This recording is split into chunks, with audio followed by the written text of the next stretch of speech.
They say the Arizona Territory in '83 could bake a man's soul right out of his body. Jedediah Stone figured his was already cooked through, a dried-up piece of leather he didn't recognize anymore. He rode into the town of Redemption, a place that had long forgotten the meaning of its own name, looking for a bottle of cheap whiskey to drown the ghosts that whispered his name in the wind. He was a man haunted by the dead, with a heart as barren as the landscape around him. But what he found that day was a living ghost, an Apache girl, the last of her band, being sold like a piece of cattle.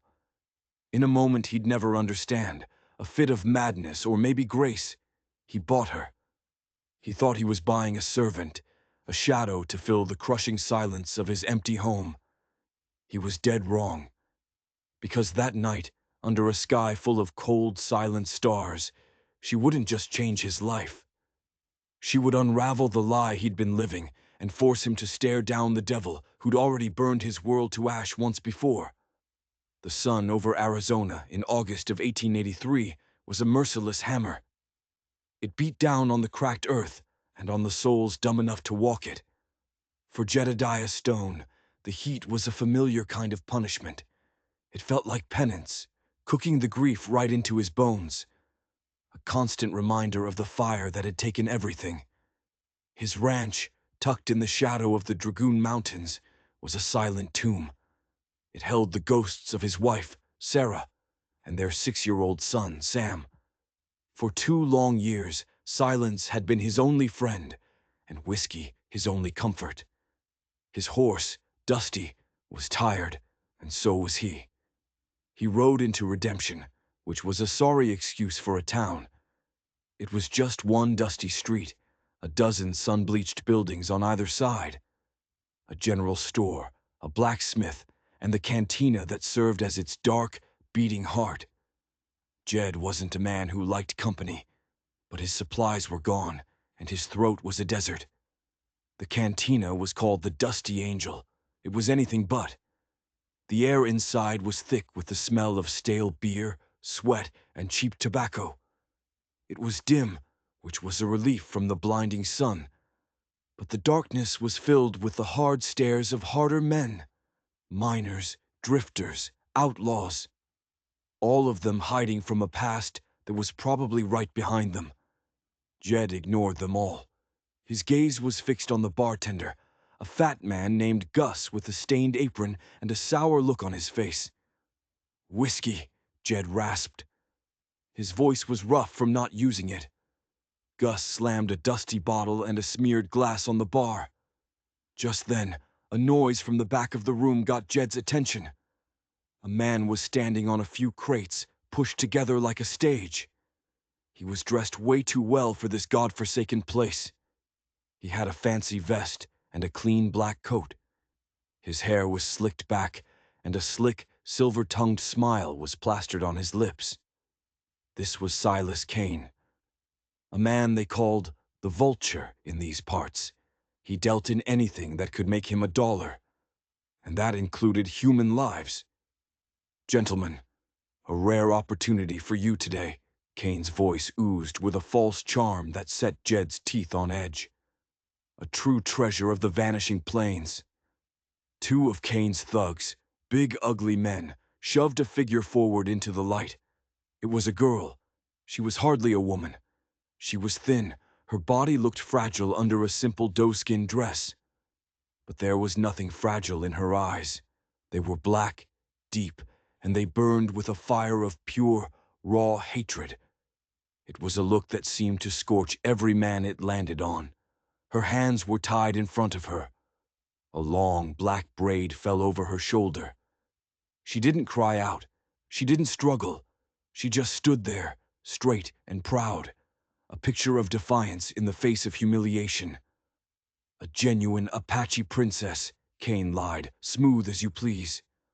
Taught all the womanly arts you could desire, strong, healthy, and completely broken in. Who will start the bidding for this fine piece of property? Shall we say $20? A sick feeling twisted in Jed's gut. He'd seen a lot of ugly things in his life, but this felt different. This was a sin. The men in the room started to hoot, and holler. A grimy miner with yellow teeth yelled out, 15! 20 from the gentleman in the back, Kane roared, pointing. Do I hear 25? Jed looked at the girl. Her face was a stone mask, but he saw a tiny tremor in her jaw. In that defiant stare, he didn't see an enemy. He saw a reflection of his own trapped soul. He saw a survivor. For 2 years, he had been dead inside, a walking ghost. Looking at her, standing there against a room full of jackals, he felt the first flicker of something that wasn't grief or rage. It was a hot, protective anger. It was shame. He thought of Sarah. He thought of how she would have looked at these men with a quiet contempt that was more powerful than any gun. He thought of Sam and the innocence the world had stolen from him. 30, another man shouted. 35. Kane's eyes gleamed. He was playing the crowd like a fiddle. A bargain, gentlemen, for a lifetime of service. Jed didn't know what came over him. It wasn't a thought. It was an impulse, raw and powerful. Before he could stop himself, his voice cut through the noise, cold and clear as a winter morning. $100. The cantina went dead silent. Every single head in the room turned to look at the quiet man at the bar. Gus the bartender froze, his hand halfway to wiping the counter. Silas Kane's smile flickered for just a second. $100 was a fortune. It was more than most of these men made in 6 months. It was, as it happened, almost every cent Jed had to his name, saved from a small gold claim he'd been working with. Half a heart. Kane recovered fast, his eyes narrowing on Jed. $100 from the quiet stranger, a man of taste and means. Do I hear 110? The room was quiet. The other men grumbled, their cheap lust turning to resentment. They were out of the game. Going once, Kane's eyes scanned the crowd, a showman to the last. Going twice. Jed's heart pounded in his chest. What are you doing? A voice screamed in his head. You're buying a person. You're becoming one of them. But another, deeper instinct had taken over. Sold! Kane's voice boomed, and he slammed a small gavel on a crate for effect. To the gentleman for $100. Jed pulled a worn leather pouch from his coat.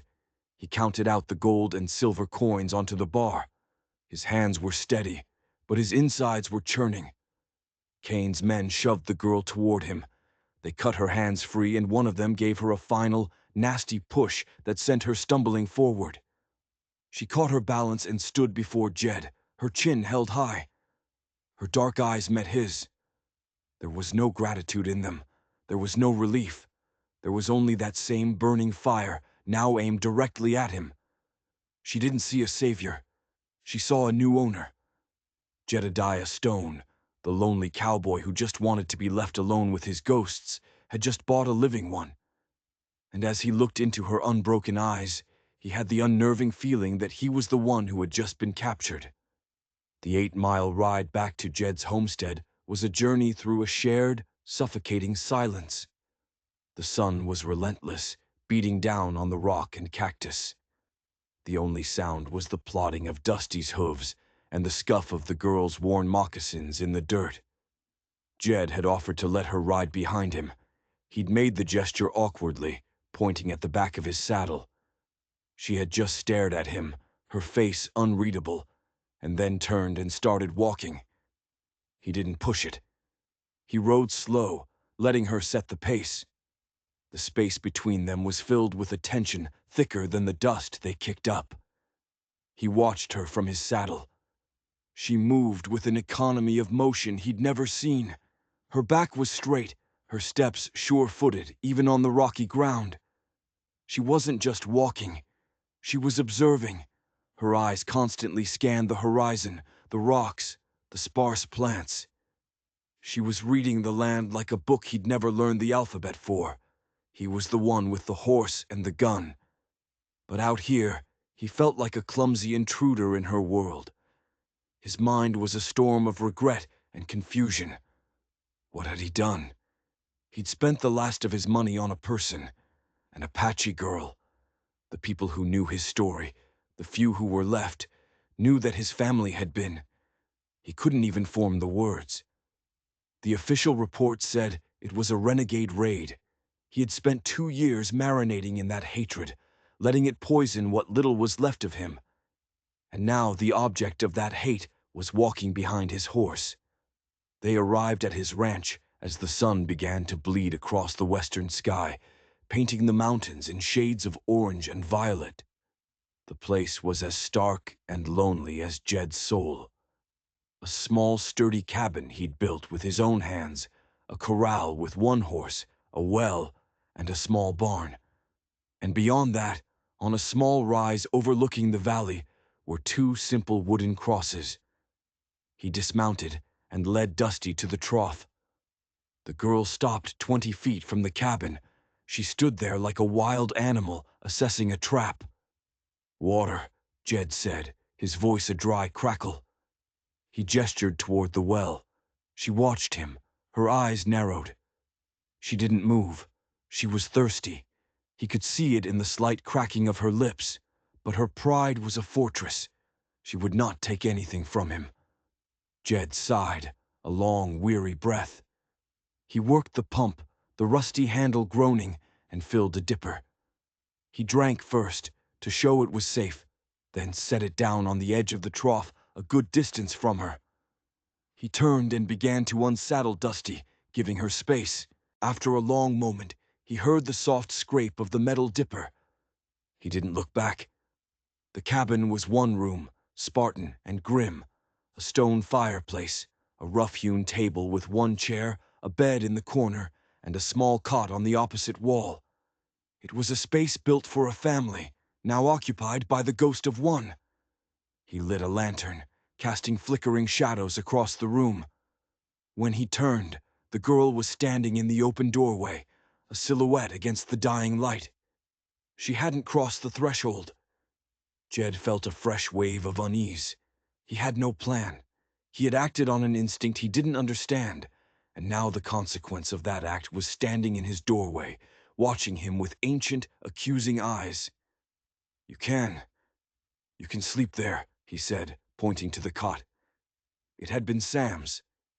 The moment he said it, a sharp pain shot through him. He hadn't allowed himself to touch it in 2 years. She gave no sign of having heard him. Her gaze drifted past him, to the small, crudely carved wooden horse on the mantelpiece above the fireplace. It was the last thing he had carved for Sam. Her eyes lingered on it for a moment, and for the first time their fiery defensiveness softened, replaced by something unreadable, something that looked almost like recognition. But it wasn't soft. It was something else, something that sent a chill down his spine. Jed cleared his throat, the sound unnaturally loud in the silence. "I'll be outside." He took his rifle and a blanket and walked out of the cabin, leaving the lantern lit for her. He didn't know why he did it. Maybe he thought she'd feel safer alone. Maybe it was because he couldn't bear to be in that room with her, with all his ghosts suddenly stirred from their slumber.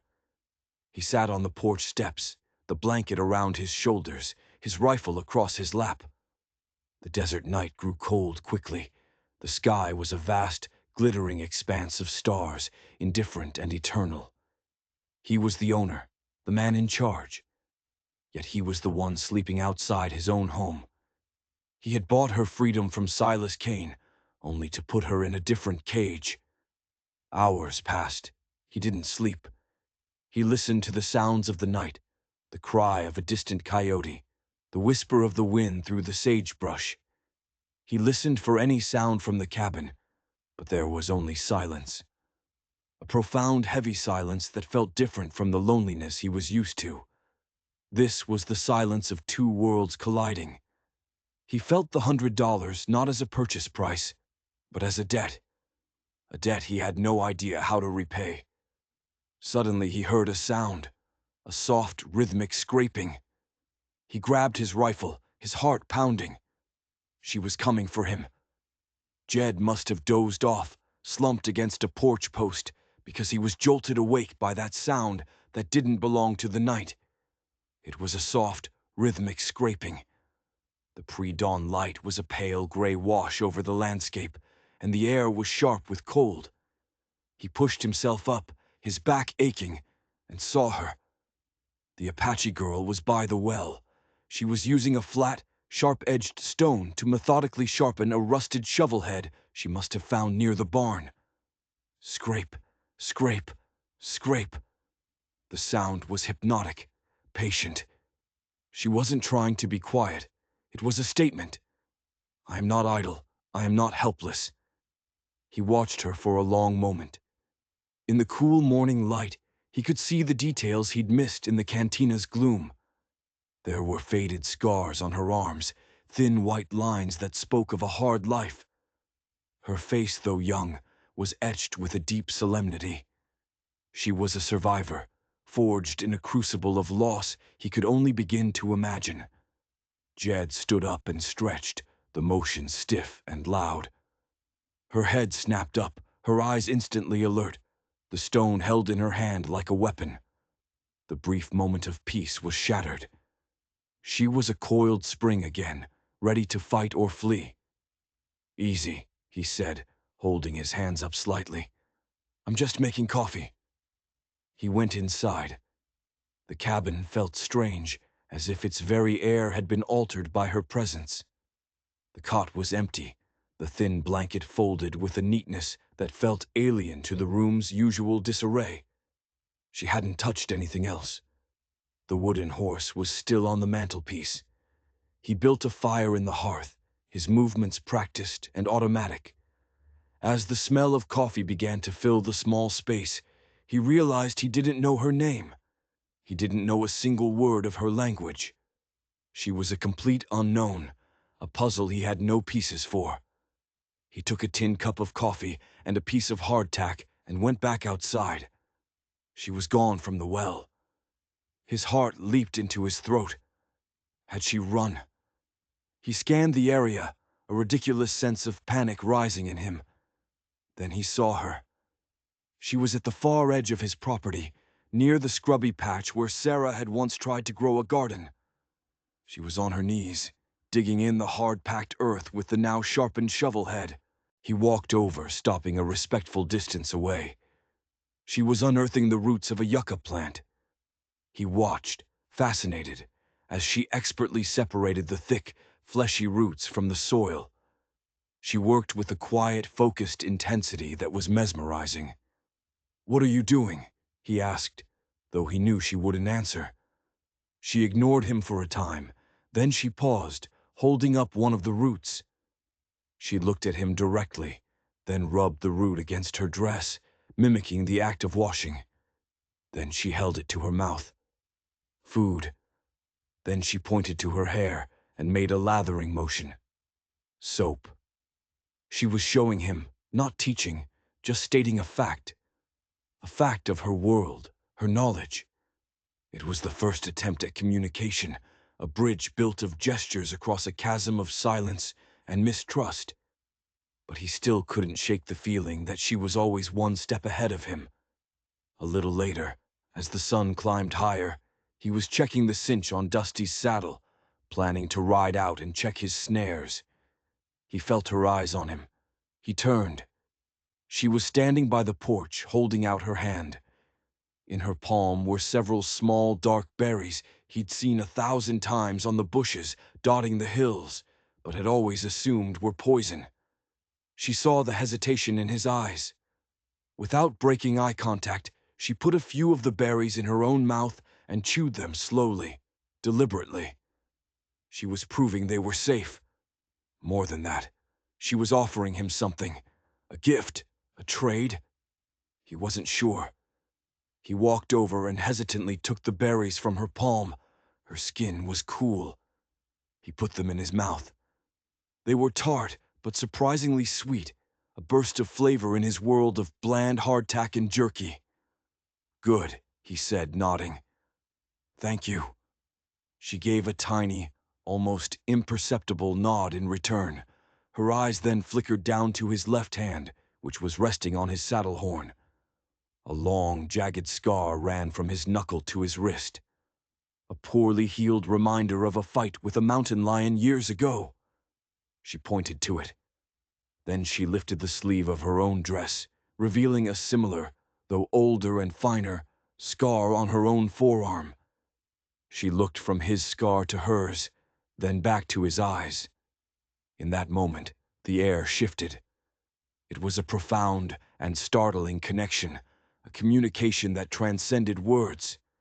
I see your wound. I have them too. We are not so different. It was the language of scars, a testament to the pain and survival that had shaped them both. That night, Jed didn't sleep on the porch. He brought his blanket inside and laid it on the floor by the fire, a good 10 feet from her cot. When he blew out the lantern, the darkness was no longer filled with menace and mistrust. It was still a silence, but it was a different kind. It was a watchful silence, a silence of waiting. He lay there for a long time, listening to the soft rhythm of her breathing. He had bought a person at a devil's auction. He had brought an Apache, a supposed enemy, into the home where his family had been lost to a raid. But the woman sleeping on the cot across the room was not a concept, not an enemy. She was a person of deep knowledge, quiet strength, and scars that mirrored his own. He found himself thinking not of revenge, but of the berries she had given him. He thought of her hands, calloused and capable, digging for roots in the earth. That night something began to change in Jedediah Stone. The hard, frozen ground of his grief, which he had guarded for 2 long years, felt the first tentative touch of a thaw. He wasn't just her captor anymore. He was becoming her student. And he was starting to suspect that the story he'd been told about his family, about everything, was a lie. The days that followed settled into a strange, unspoken rhythm. They were 2 solitary planets orbiting the same dying star of grief, maintaining a careful distance while being undeniably bound by the gravity of their shared space. The girl, he still didn't know her name, began to transform the barren patch of land by the cabin. She used her knowledge to find life where Jed had only ever seen desolation. She would return from walks with her hands full of things: edible cacti, more roots, herbs he couldn't name. She set up snares far more clever than his own, catching rabbits and quail with quiet efficiency. She was turning his desolate homestead, his monument to loss, into a place of survival. Jed found himself watching her, learning. He saw how she tracked game, how she read the weather in the clouds, how she could find water by following the flight of certain birds. She never spoke a word to him, but she taught him more about living in this harsh land in 2 weeks than he had learned in 10 years. The hatred he had nurtured for her people, the blind, ignorant rage that had been his companion for so long, began to feel flimsy, shamefully baseless. It was a story he had been told, a story he had told himself. It crumbled in the face of the reality of the person before him. One afternoon, a week after her arrival, he was mending a bridle on the porch when he heard her make a sound. It wasn't a word, but a soft, guttural gasp. He looked up. She was standing by the 2 wooden crosses on the hill. Her back was to him. She had never gone near them before. Jed's heart seized. That was his sacred ground, his shrine of pain. He stood up, a protest forming on his lips, but it died before it was spoken. She wasn't defiling the graves. She had placed a small, simple offering at the base of each cross, a single eagle feather for Sarah's, and a smooth white stone for Sam's. In her culture, these were gestures of respect for the departed spirits. He walked slowly up the hill, his boots crunching on the dry soil. He stopped a few feet behind her. She didn't turn, but he knew she was aware of him. They stood there together, looking at the graves of his wife and son. The chasm between them was still there, but for the first time, they were standing on the same side of it. "Sarah," he said, his voice thick with emotion as he pointed to the larger cross. "And Sam, my son."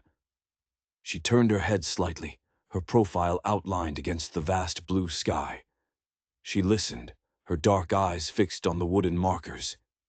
"We were happy here," he found himself saying, the words rusty and painful.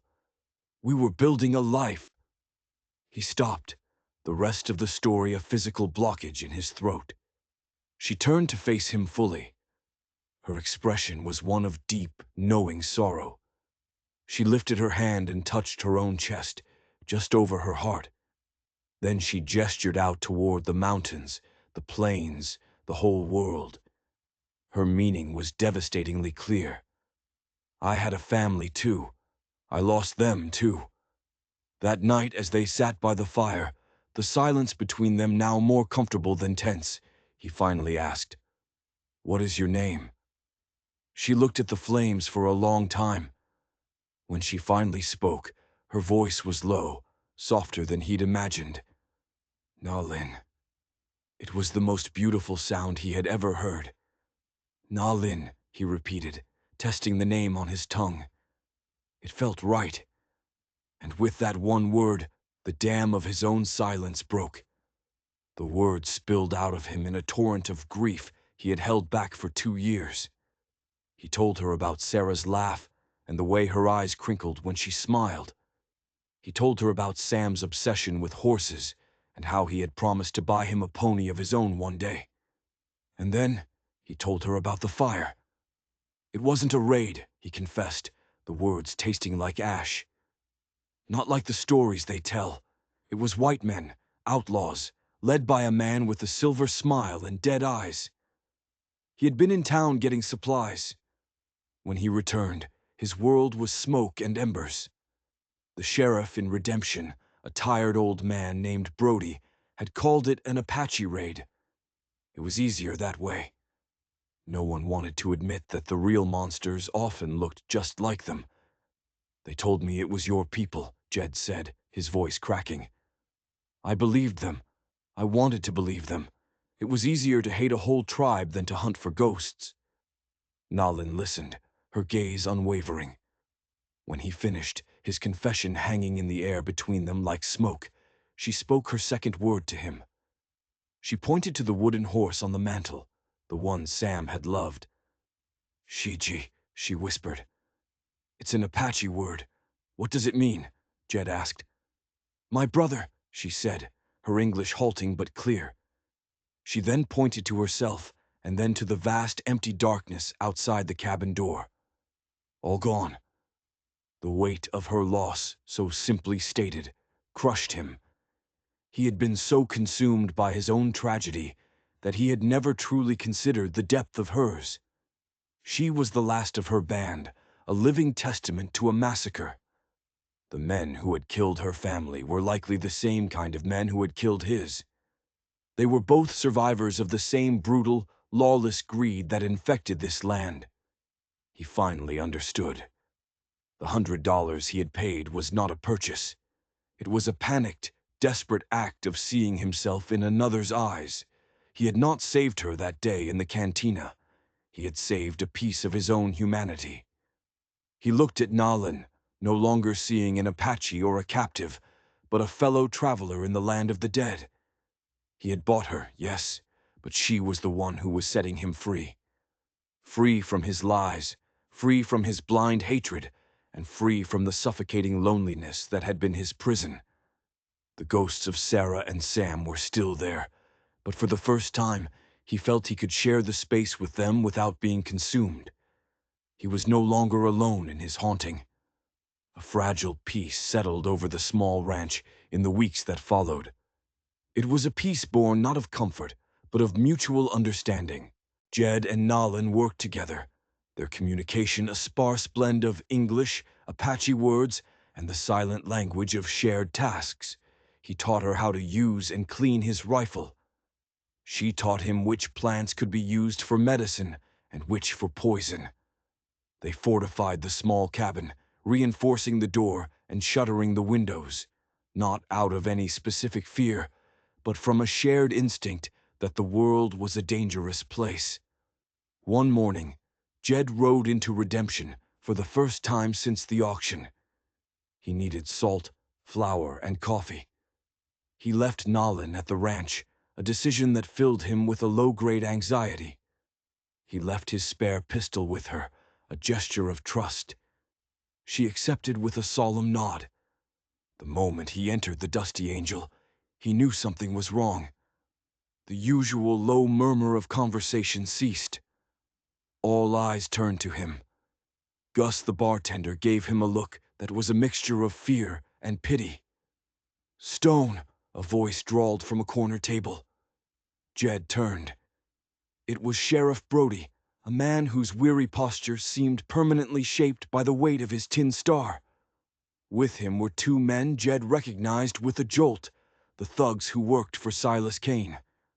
"Sheriff," Jed said, his voice flat. "Been meaning to ride out and see you," Brody said, not getting up. "Heard some interesting things. Silas Kane here filed a complaint. Says you stole his property." Jed's hand instinctively drifted closer to the Colt on his hip. "I paid for what I bought, Brody. Fair and square in your town's finest establishment." One of Kane's men, a hulking brute with a scarred face, laughed. "He thinks a piece of paper makes him a gentleman." "Where is she, Stone?" Sheriff Brody asked, his voice tired. "Kane wants her back. He's willing to return your money, causing a lot of trouble over it." "She's not a stray horse you can just reclaim, Sheriff," Jed said, his voice dangerously low. "The deal was done." Suddenly the cantina doors swung open, and Silas Kane himself strode in. He was smiling that same oily reptilian smile. He looked Jed up and down with open contempt. "Jedediah Stone," Kane said, his voice filling the room. "The grieving recluse. I must say I'm surprised. I never took you for a man with a taste for exotic pets. But I'm a reasonable man. I've had a better offer for the girl. A certain major in the U.S. Cavalry has a particular interest in collecting such artifacts. He's willing to pay $300. So, I'll give you your 100 back, plus another 20 for your trouble, and we'll forget this whole misunderstanding." The casual way he spoke of Nolan, the way he reduced her to an artifact, sent a hot spike of rage through Jed's chest. This wasn't about money. For Kane, this was about power and humiliation. He couldn't stand that a broken-down rancher like Jed had defied him. "She's not for sale," Jed said, his gaze locked on Kane. Kane's smile tightened. "Everything is for sale, Mr. Stone. You of all people should know that. Now, Sheriff Brody is here to ensure this transaction goes smoothly. Just tell us where she is." Jed looked at Brody. He saw the conflict in the old sheriff's eyes. Brody was a man who followed the path of least resistance, and Silas Kane created a lot of resistance. The law in a place like Redemption was a flimsy thing, easily bent by money and influence. "I won't tell you," Jed said. Kane sighed dramatically. "I had hoped to avoid unpleasantness." He nodded to his men. The two thugs stood up, their hands going to their guns. The other patrons in the cantina either ducked their heads or backed away, wanting no part of the coming storm. "Now hold on," Brody said, finally rising to his feet. "This is a civil matter, Silas." "It stopped being civil when he stole my merchandise, Sheriff," Kane sneered. "You can either be a witness or a casualty. Your choice." Jed knew he couldn't fight all three of them in here. He had to get back to the ranch. He had to get back to Nolan. He met Kane's eyes, and in their cold depths, he saw a flicker of something familiar, a predatory glee. It was the same look he'd imagined in the eyes of the men who had destroyed his home. Without another word, Jed turned and walked out of the cantina. He didn't run.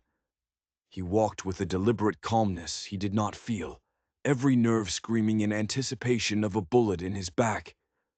He reached Dusty, unhitched the reins, and swung into the saddle. He could feel their eyes on him from the doorway. He spurred Dusty into a gallop, not looking back, the dust of redemption's lonely street billowing behind him. He hadn't resolved anything. He had only delayed the inevitable. The vulture's shadow was falling over his land, and this time it wasn't just his own life he had to protect. The fragile peace was over. The war was coming to his doorstep. The ride back was a frantic, desperate race against time. Jed pushed Dusty harder than he ever had, his mind churning. Kane wouldn't wait for the law. He would come, and he would come with force. When he galloped into the clearing, he saw Nolan standing outside the cabin, the pistol held loosely, but ready at her side. She had heard him coming from a mile away. Her eyes locked on his, and she knew instantly. She didn't need words to read the terror and urgency on his face. "Kane," he gasped as he slid from the saddle. "He's coming." She nodded once, her expression hardening into a warrior's mask. In that moment, any remaining trace of the victim he'd seen on the auction block was gone forever. She was a fighter, and this was her territory now, too. They worked with a frantic, silent synergy. Jed barred the cabin door and windows, checking his rifle and ammunition. Nolan disappeared into the rocks behind the cabin, her movement swift and silent as a phantom. She returned minutes later, her hands filled with something. She began crushing dried plants and mixing them with a sticky resin from a pinon pine. "What is that?" he asked. "Childily," she said, not looking up. "Sagebrush for the smoke. It blinds the eyes, makes them choke." She was preparing for a siege. Her ancestors had been fighting this kind of battle for centuries. While he was thinking about walls and bullets, she was thinking about the land itself as a weapon. The sun was beginning to set when they heard the horses. 3 riders silhouetted against the crimson sky. Kane and his 2 thugs. They reined in their horses 100 yards from the cabin, just beyond rifle range. "Stone!" Kane's voice echoed in the twilight. "You have made a grave error in judgment. Send out the girl, and I'll let you live out your miserable existence in this hovel. Refuse, and I will burn it to the ground with you inside it." Jed raised his rifle to the window slit. "You step 1 foot closer, Kane, and I'll send you to hell." A gunshot cracked the air, and a bullet splintered the wood next to Jed's face. He ducked back, his heart hammering. The siege had begun. The first assault was direct. The 2 thugs, Cletus and Boone, charged forward on foot, firing their pistols at the cabin. Jed returned fire, the rifle bucking against his shoulder. He drove them back into the cover of the rocks, but they were testing him, probing his defenses. As darkness fell, the real battle started. It was a game of cat and mouse. Nayland slipped out the back of the cabin, a knife between her teeth, and vanished into the night. Jed's blood ran cold. He was alone. He strained his ears, listening for any sign of her, any sound of a struggle. All he heard was the wind and the taunts of Kane's men. Then a scream tore through the night from the east side of the clearing. It was Boone. Jed risked a look. The man was stumbling around, clutching at his eyes. Nolan had set one of her smoke traps, a bundle of the burning herbs thrown from the darkness, catching him completely by surprise. Cletus ran to help him, and in that moment of distraction, Jed fired. Cletus cried out and fell, clutching a wounded leg. One down, one blinded. But Kane was still out there. "Clever little savage!" Kane roared from the darkness, his voice laced with fury. "You can't hide forever." Suddenly, gunfire erupted from a new position, from the rocks above and to the left of the cabin. Kane had circled around. A bullet ripped through the cabin wall, shattering a tin plate on the shelf. Jed dove to the floor. Kane had him pinned. He heard a soft sound behind him and spun around, rifle raised. It was Nolan, slipping back inside, her face grim. She held up 3 fingers. then made a cutting motion across her throat for one, and pointed to her own leg for the second. Boone was dead, his throat slit in the confusion. Cletus was wounded, but still a threat. That left Kane. "He's up in the rocks," Jed whispered. "He's got me pinned." Nolan's eyes surveyed the room. They landed on the fireplace. A desperate, brilliant idea sparked in her gaze. She pointed to the fireplace, then to the sacks of flour in the corner. Jed didn't understand. She grabbed a handful of flour, tossed it into the fire's embers, and a brilliant whoosh of flame erupted. A small, contained explosion. She looked at him, her eyes wide with urgency. He understood. A dust explosion. It was their only chance. It was insane. "Draw his fire," she whispered, her hand on his arm. Jed took a deep breath, crawled to the window, and fired 2 shots toward Kane's position. As expected, Kane returned fire immediately, the bullets thudding into the log walls. That was the signal. While Jed kept Kane occupied, Nolan worked with lightning speed.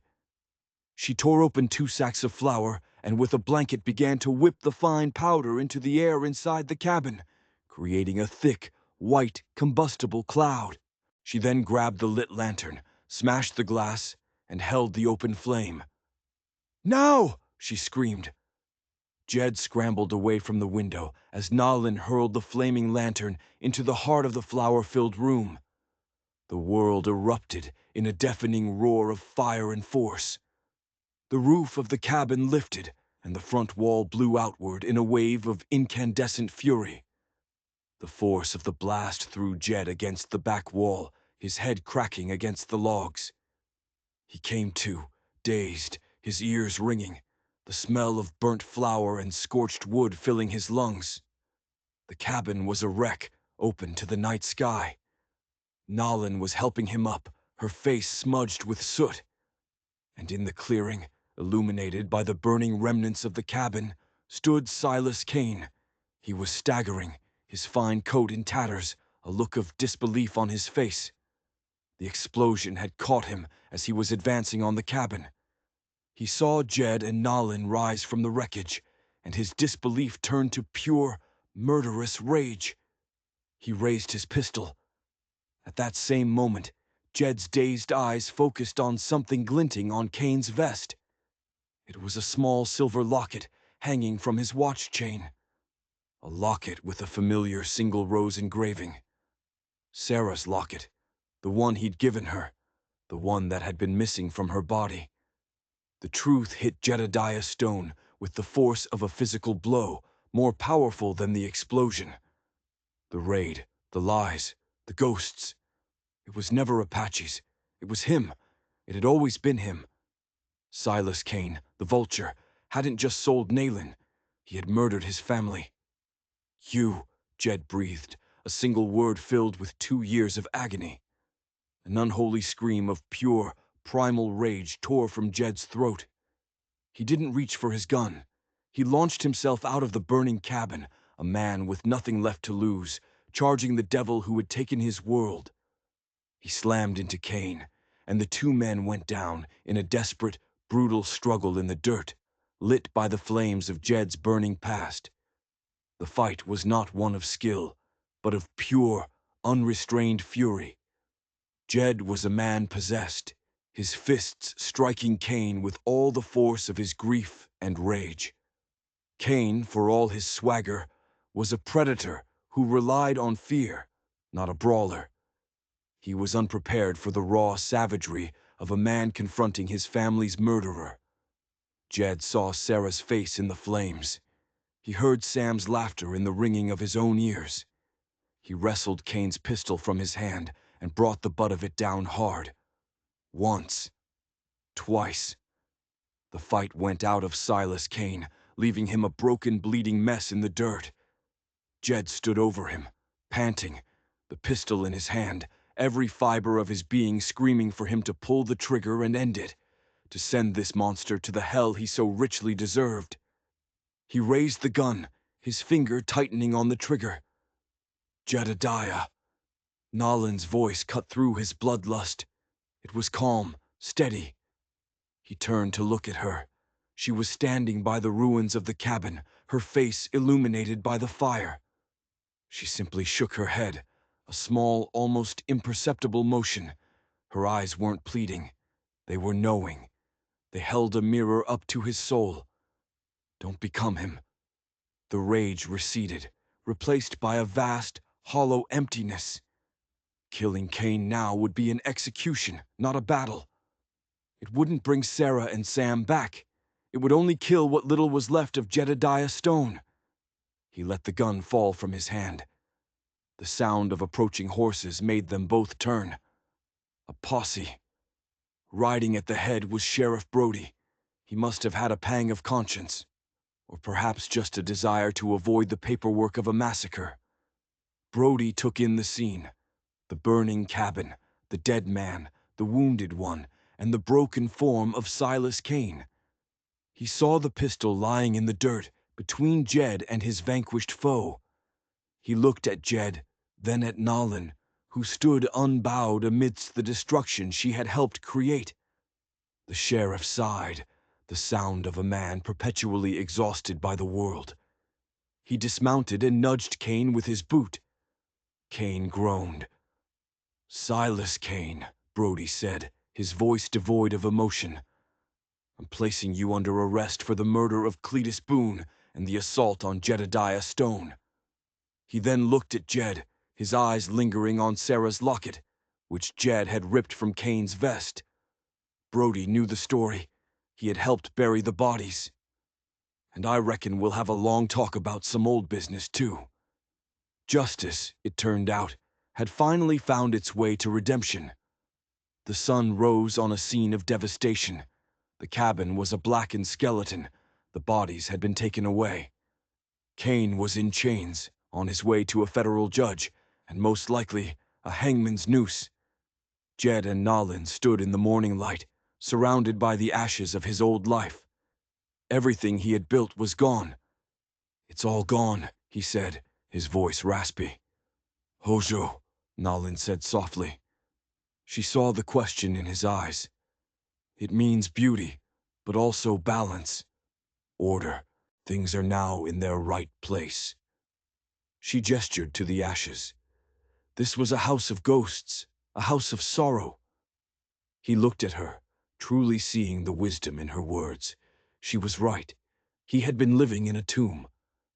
"You're free, Nolan," he said, the words feeling both momentous and inadequate. "Truly free. I have a friend, Elias Vance, who runs a trading post 2 days north. He can help you get wherever you want to go, to find your people, if any are left." He would give her Dusty, his last real possession of value. She listened, her dark eyes searching his face. She looked at the smoldering ruins, then at the 2 graves on the hill, then back to him. "My people are gone," she said, a simple statement of fact, devoid of self-pity. "My home is ash, same as yours." She took a step closer, not towards the trail that led away, but towards the center of the ruined foundation. She picked up a single unburnt stone from the fireplace. "We build a new one," she said. It wasn't a question. It was a declaration. A house for the living, not for ghosts. Jedediah Stone looked at the stone in her hand, then at the vast open land around them, bathed in the clean light of a new day. The lonely cowboy who had bought the last Apache girl was gone, burned away in the fire of reckoning. In his place stood a man who had been given a second chance, not to forget his past, but to build a future alongside it. And beside him stood the woman who had not been bought, but who had, with fierce dignity and quiet wisdom, shown him the way out of the darkness. Together, they were 2 survivors, 2 builders. And on the ashes of what was lost, they would lay the first stone of a new foundation. The story of Jedediah and Nolan isn't just a tale of the Old West. It's a story about how the deepest wounds can begin to heal when we dare to see the humanity in those we're told to hate. It's about how true strength isn't found in revenge, but in the courage to rebuild. They started with nothing but ashes and a shared understanding of loss. But together, they found more than just survival. They found redemption. It proves that sometimes the person who changes you forever doesn't come into your life to save you, but to stand with you while you save yourself. If their journey from darkness into light moved you, please help us share more stories like this. Hit that like button. Share this video with someone who appreciates a story with heart. And most importantly, subscribe to our channel for more tales of the untamed human spirit. Let us know in the comments what you thought of Jed's transformation. Thank you for listening.